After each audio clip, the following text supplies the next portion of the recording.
Selamat pagi Bapak Ibu yang terkasih dalam Tuhan Yesus Kristus. Sebelum kita mendengarkan firman kehidupan, kita berdoa. Terima kasih Tuhan untuk hari ini.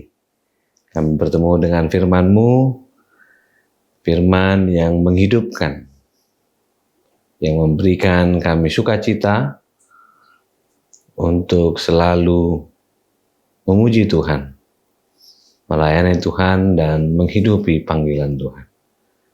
Terima kasih Tuhan Yesus, kami berdoa. Amin. Firman kehidupan bagi kita tertulis dalam Yesaya pasal 12, ayatnya yang ke-17 sampai 19. Seperti perempuan yang mengandung, yang sudah dekat waktunya untuk melahirkan, mengeliat sakit, mengerang karena sakit beranak. Demikianlah tadinya keadaan kami di hadapan-Mu ya Tuhan. Kami mengandung, kami mengeliat sakit, tetapi seakan-akan kami melahirkan angin. Kami tidak dapat mengadakan keselamatan di bumi. Tiada lahir penduduk dunia. Ya Tuhan, orang-orang-Mu yang mati akan hidup pula. Mayat-mayat mereka akan bangkit pula. Hai orang-orang yang sudah dikubur di dalam tanah, bangkitlah dan bersorak-sorai. Sebab embun Tuhan ialah embun terang, dan bumi akan melahirkan arwah kembali. Demikian firman Tuhan. Saudara yang dikasihi Tuhan Yesus Kristus, dimanapun engkau berada, sukacita kita adalah kita mendapati keselamatan dari Tuhan. Kita merayakan kebangkitan Yesus. Karena itu boleh dari ruang media sosial ini saya sampaikan kepadamu, selamat Paskah. Tuhan menyertai kita. Bapak Ibu yang dikasihi Tuhan, pernahkah merasa seakan-akan hidup kita berada dalam kondisi yang tidak seperti yang diharapkan?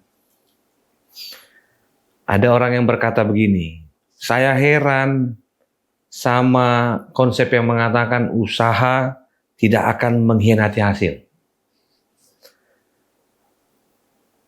Dia diet, dia olahraga tiap hari, tapi yang berkurang bukan berat badan saja, tapi kebahagiaan dan kewarasannya pun seakan-akan hilang. Yang lain katakan menabur kebaikan akan menuai kebaikan. Dia rajin senyum, dia rajin bekerja, malah yang dituainya adalah dia tidak menikah sampai usia yang sulit untuk dikatakan.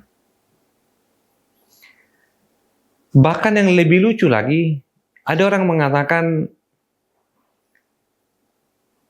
hidup itu seperti roda pedati, kadang naik, kadang turun.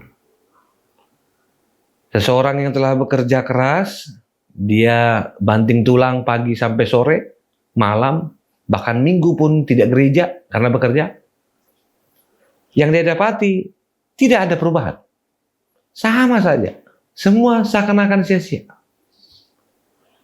Hari ini kita menemukan kondisi yang sama dengan kesia-siaan yang dikatakan oleh firman Tuhan. Kesia-siaan yang begitu dekat dengan pergumulannya. Yesaya menggunakan kata mengandung dan melahirkan dan diberi makna kekosongan. Kita bisa bayangkan bagaimana perasaan orang-orang atau umat Tuhan saat itu yang tiap hari berdoa kepada Tuhan dan mereka berada dalam pembuangan. Mereka datang pada sebuah titik di mana hal yang mereka harapkan ternyata tidak sesuai dengan kenyataannya. Dan dipakai dengan bahasa ruah, angin, hembusan. Yang mereka dapati adalah satu gambaran penderitaan yang tidak pernah selesai. Saya bisa bayangkan bagaimana seorang yang sedang menderita. Dia boleh tertawa depan orang banyak, tapi di kamarnya dia menangis. Orang Batak menggunakan istilah itu untuk mengingatkan kita rapuh. Kita boleh kuat di mana-mana, tapi kita rapuh. Kerapuhan inilah yang dikatakan oleh Walter Brueggemann bahwa firman Tuhan ini menunjukkan satu kekosongan, dan kekosongan itu digambarkan seperti perempuan yang sedang hamil. Perempuan yang tidak mendapati ujung dari harapannya. Dia melihat sakit. Dia merasakan semua ciri-ciri di mana orang sedang mengandung. Tapi di akhirnya dia hanya merasakan. Pernahkah kamu merasakan penderitaan orang? Sama seperti anak-anak yang mungkin melupakan orang tuanya.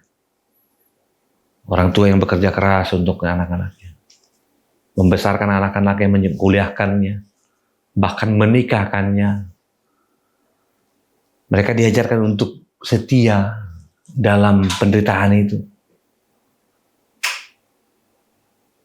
Namun pada akhirnya si anak merusak nama orang tuanya. Apa yang didapati orang tua? Apa yang didapati ketika Yesus sudah berkorban untuk kita? Dia mati di kayu salib.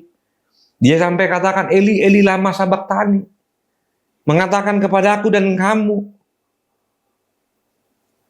Sulit rasanya memaknai penderitaan yang sudah begitu dalam itu.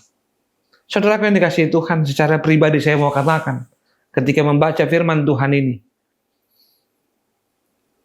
kita merasa pelayanan kita, pekerjaan kita, doa kita setiap hari seakan sia-sia.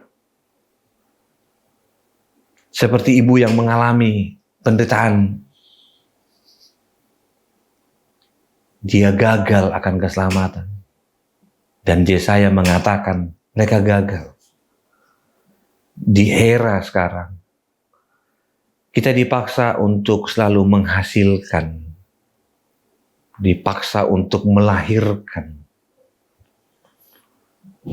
menampilkan suatu hal yang sukses, menampilkan hal yang menarik bagi orang lain, menyenangkan orang lain, dan kita ikut dalam arena arak-arakan bagaimana orang senang untuk berharga.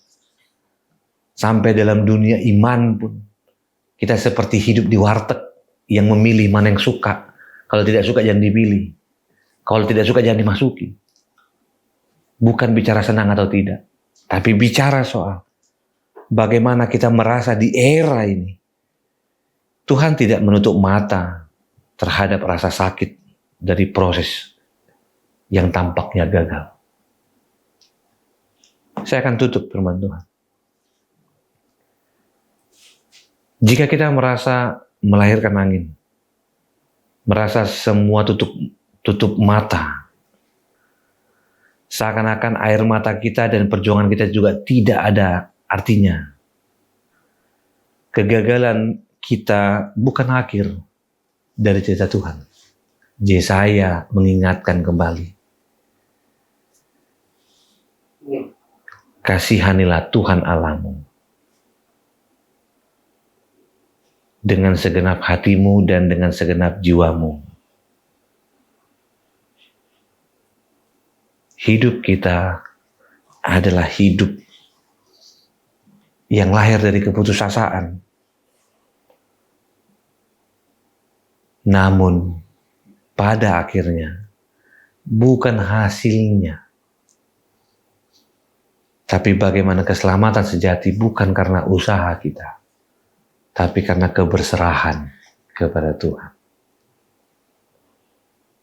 Saudara yang dikasihi Tuhan, mari hidupi firman Tuhan ini dengan mengatakan, aku butuh Tuhan, dan bukan karena usahaku, tapi karena kebaikan dan kasih karunia Tuhan. Selamat beraktivitas, Tuhan mengasihi kita. Kita berdoa. Terima kasih Tuhan untuk firman. Terima kasih telah mengajarkan kami di tengah kerapuhan kami. Tuhan ada dan Tuhan tak merancang. Dari debu Tuhan menciptakan manusia. Dan dari debu itulah Tuhan juga menciptakan kehidupan. Jika hari ini kami mendapati hidup kami yang diselamatkan Tuhan Yesus atas kematian di kayu salib, Ia dipermuliakan Allah. Dia dimenangkan Allah. Dan kami bersuka cita bersorak-sorai. Bukan karena kami, tapi karena Tuhan yang memberi kami hidup. Terima kasih Tuhan. Dan berkati perjuangan setiap orang. Mereka tidak akan pernah sia-sia. Jika kami kembali merasakan kerapuhan kami dan kami butuh pertolongan Tuhan dan Tuhan menolong. Kasih anugerah Kristus Yesus, kasih Allah Bapa, dan persekutuan Roh Kudus memberkatimu dan menyertaimu. Amin.